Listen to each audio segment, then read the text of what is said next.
Hey there, Zach with Vine Skills. This is a quick video to demonstrate the functionality of our new expense request section for contingency firm workflows here. You'll notice this section looks, if you're familiar with our old features, check request, trust check request, this looks very familiar as a collection section in Filevine. When you hit the green button, the main difference and improvement here is your Filevine users can choose from 3 different transaction types. So we'll walk through each of those, how they push to QuickBooks, and kind of how the section works. So we'll start with a check transaction, for example. The dollar amount is going to be required here. The vendor is going to be required. I'm always using the county courthouse because I'm not creative. You'll notice also with checks, we do require a memo. So if you're printing checks out of QuickBooks Online, this memo becomes the printed check memo. The description field simply becomes a line item description in QuickBooks. And then one of my favorite features is we can make that a supporting document for this transaction required. It doesn't have to be required, mine's required. That's configurable based on your preference, but that supporting document does push to QuickBooks. So the really nice thing about that is when your accounting team's reviewing these transactions in QuickBooks, they can check the underlying support without having to ask questions or dig through Filevine for it. So that can be really efficient here.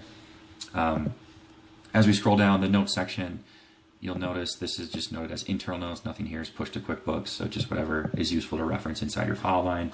And then you have a really simple question. Do we want to create this transaction in QuickBooks, yes or no? For this walkthrough, we'll of course, go ahead and create it in QuickBooks so we can see how that looks. One nice thing to note is if you're migrating data into this section from a legacy system, you can migrate old transactions into this section. Just make sure you select no, so we're not duplicating all these old accounting transactions in your QuickBooks. So as soon as we click create, our integration is going to seamlessly draft this check for you in your QuickBooks. So I'll go ahead and navigate there. All right, so inside QuickBooks, I'm just going to quickly navigate to my expenses section to demonstrate what this check looks like. I'll open this up. Right, so you'll notice we're defaulting to whatever bank account you want. We've populated the pay to based on what we entered in Filevine. Most importantly on this check, we're defaulting to your case cost account. Your Filevine users did not have to determine what account to hit. Always hit your case cost account here. Also very important is we're always going to tag that Filevine project from your customer list here in that transaction. As a reminder, that's what allows you to maintain a nice client level balance for case costs in QuickBooks. It's also what the integration looks into QuickBooks for in order to bring these transactions into your settlement section in your Filevine. So very important feature there. As promised, that supporting document pushes over here so your accounting team can review it right in QuickBooks. And you'll notice on checks, we're always checking print later. That way this check shows up in your print queue. A lot of our users, their accounting teams have like a certain day of the week that they run checks. Everyone kind of knows, okay, it's on Tuesdays. Accountants log in on Tuesday and they'll review their print queue and they'll have all these checks in there kind of as a to-do list of, okay, let's review all these and get money out the door. Of course, if you're a firm that does not printing physical checks, you can always uncheck print later and put your own reference number in here. Maybe you sent an ACH, you could put the ACH number in there. The accounting still works just fine. And then let's see, just to kind of bring this home, I'm going to go ahead and run a cost sheet for this client out of QuickBooks so we can kind of demonstrate how that check is showing.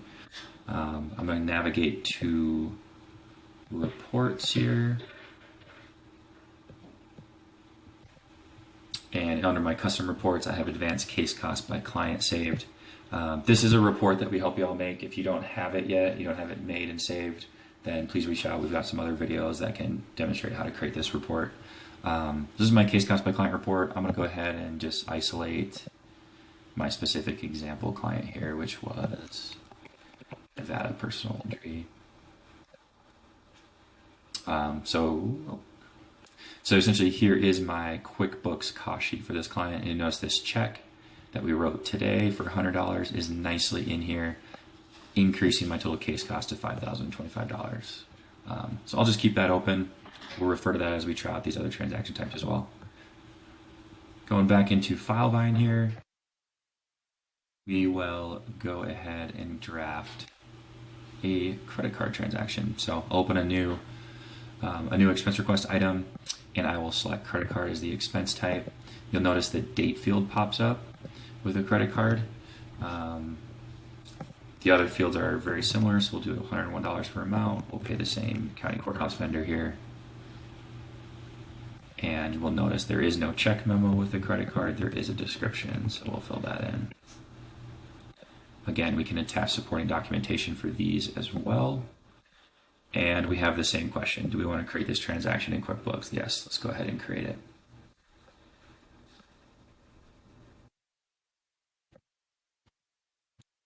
All right, so in QuickBooks, I'm going to navigate back over to my expenses section so we can take a look at this transaction.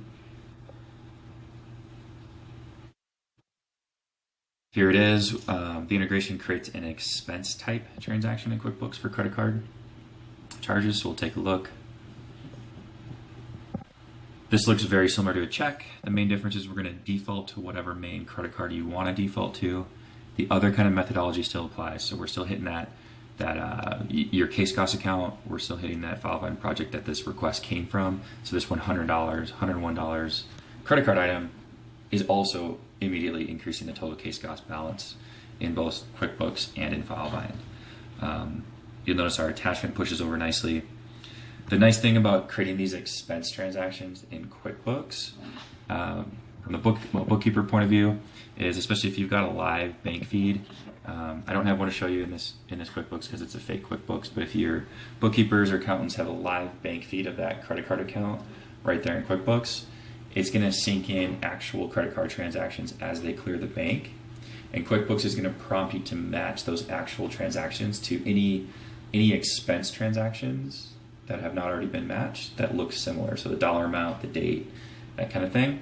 And so this makes it really easy for your bookkeepers to just match the bank feed, kind of like an ongoing reconciliation. And it eliminates a lot of that back and forth of the bookkeeping team asking the card holders, like, who, was this for a case? Is it a case cost? Which case was it for? All that kind of back and forth can kind of be automated with this tool. Navigating back to my cost sheet, if I just refresh QuickBooks here, I just kind of want to come full circle here and demonstrate that this transaction shows up.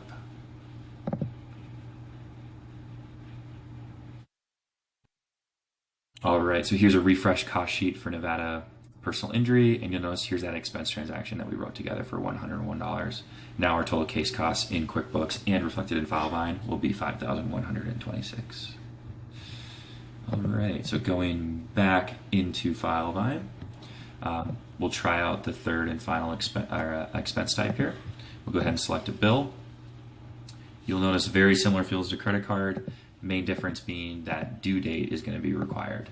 So when bills get created in QuickBooks, we do not automate paying them. It'll be the accounting and finance department's responsibility for making payment. So we want to ensure that a due date is selected in this step of the workflow, so that in your accounts payable or bill pay module in QuickBooks, the accounting team is notified that the bill is coming due and has not been paid. So we add due date there. Again, amount's going to be the same. We'll do $102 this time. And of course, we're always going to do county courthouse because we're not creative today. And then bill description.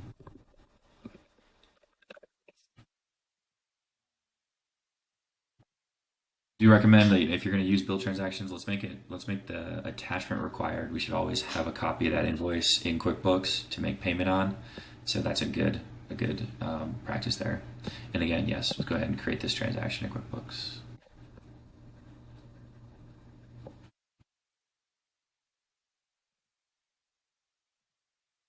All right, so again, I'm going to navigate to my expenses section here, and we'll take a look at this transaction. We can see a bill was created seamlessly.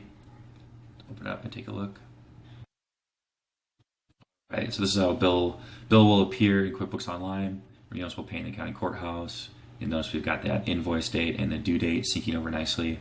When the accounting team reviews this for payment, they can add the terms if they want to. They can also add the invoice number if they want to.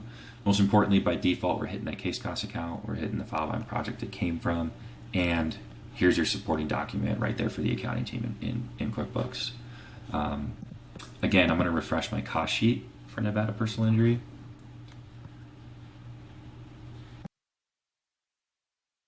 All right, here's a refresh cost sheet, and we can see that bill transaction is right here for $102. Now our total expenses are up to $5,228 by adding that bill. One thing I wanted to mention before in this video is navigating back into Filevine. I'm going to click into the check we created at the beginning of this video. At the bottom of each of these sections, there's a payment status area. This is updated by the integration. There's no need for your team to edit these fields whatsoever. You'll notice this check that we created, the status was automatically updated to say created with a timestamp. As soon as that check is printed, we're going to push back a date of the check. We're going to give you the check number. And of course, if it was voided, we'll let you know it's voided. For credit card and bill transactions, we will let you know when they're created, and we will let you know if they're voided. Obviously, those transaction types are not printed, so that would not be relevant. That's kind of the final little part of the feature there. Hopefully, this video was helpful. Please check out our library of all our other resources, especially our walkthrough of how we're syncing case costs back into Filevine. That works really nicely in tandem with this tool here. Alrighty, thank you.